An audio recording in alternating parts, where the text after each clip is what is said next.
Shalom, perkenalkan nama saya Marcelin Sofia Yerianti Nenometa. Saya dari kelas F Prodi PAK.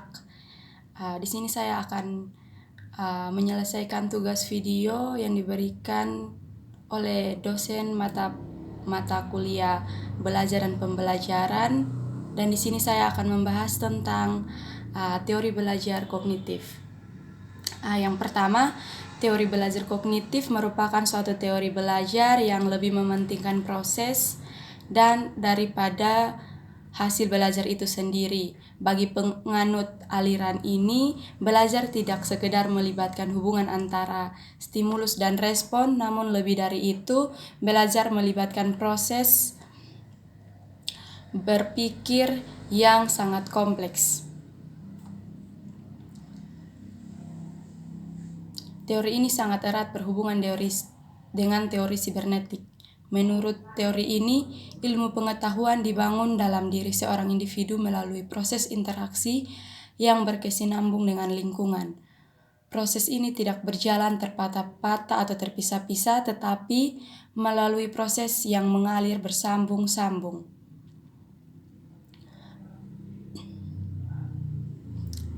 Yang kedua, pengertian teori belajar kognitif menurut para ahli. Menurut Piaget, pada tahun 1975, salah seorang penganut aliran kognitif yang kuat bahwa proses belajar sebenarnya terdiri dari 3 tahap, yakni asimilasi, akomodasi, ekuilibrasi, atau penyimpangan. Proses asimilasi adalah proses penyatuan atau penginteraksian informasi baru ke struktur kognitif yang sudah ada dalam benak siswa. Akomodasi adalah penyesuaian struktur kognitif ke dalam situasi yang baru. Dan ekuilibrasi adalah penyesuaian berkesinambungan antara asimilasi dan akomodasi.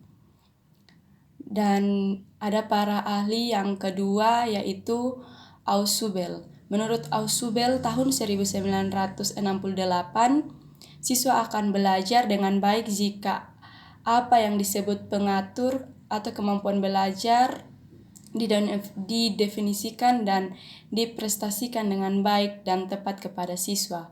Pengaturan kemampuan belajar adalah konsep atau informasi umum yang mewadahi atau mencangkup semua isi pelajaran yang akan diajarkan kepada siswa. Ausubel percaya bahwa advanced organizer dapat memberikan 3 macam manfaat. Yang pertama, dapat menyediakan satu kerangka konseptual untuk materi belajar yang akan dipelajari oleh siswa. Yang kedua, dapat berfungsi sebagai jembatan yang menghubungkan antara apa yang sedang dipelajari siswa saat ini dengan apa yang akan dipelajari siswa sedemikian rupa. Yang ketiga, mampu membantu siswa untuk memahami bahan belajar secara kelebihan dan mudah. Dan para ahli yang ketiga adalah Brunner. Brunner pada tahun 1960 mengusulkan teori yang disebut Frey Discover Learning. Menurut teori ini, proses belajar akan berjalan dengan baik dan kreatif jika guru memberikan kesempatan kepada siswa untuk menemukan suatu aturan, termaksud konsep, teori, definisi, dan sebagainya. Melalui contoh-contoh yang menggambarkan atau mewakili aturan yang menjadi sumbernya. Dengan kata lain, siswa dibimbing secara induktif untuk memahami suatu kebenaran umum dan juga untuk memahami konsep kejujuran. Misalnya, siswa pertama-tama tidak menghafal definisi kata kejujuran, tetapi memberi contoh-contoh konkret tentang kejujuran. Dari contoh-contoh itulah yang dibimbing untuk mendefinisikan kata-kata kejujuran. Dan yang terakhir, ada pandangan teori belajar kognitif mengenai belajar.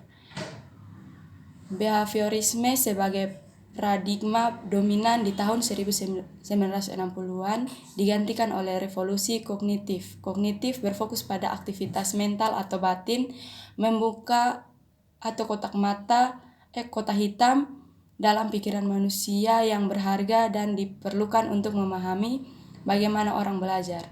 Proses mental seperti berpikir, memori, tahu, dan pemecahan masalah perlu dieksplorasi Pengetahuan dapat dilihat sebagai skema atau simbolis konstruksi mental. Dan ada juga kelebihan dan kekurangan teori belajar kognitif. Teori belajar kognitif memiliki beberapa kelebihan dalam implementasinya sebagai berikut. Yang pertama, teori belajar kognitif merupakan pandangan kognitif yang juga digunakan sebagai kurikulum pendidikan yang dijalani di Indonesia, di mana pengembangan pengetahuan yang dimiliki setiap peserta didik adalah hal yang utama. Yang kedua, teori belajar kognitif mempermudah pendidikan menemukan materi yang sesuai dengan usia peserta didik, sebab teori ini memiliki penjelasan tingkat perkembangan kognitif sejak bayi hingga dewasa. Dan yang ketiga, teori belajar kognitif menempatkan pendidikan sebagai fasilitator yang membangun proses belajar peserta didik. Oleh karenanya, pendidikan hanya diarahkan untuk memberikan dasar-dasar materi, lebih dari itu peserta didik bebas menemukan materinya. Dan yang keempat, teori belajar kognitif membantu peserta didik memaksimalkan dan mengingat materi. Dan yang kelima, teori belajar kognitif memungkinkan peserta didik untuk membantu kreativitas atau bahkan inovasi hal yang sudah ada.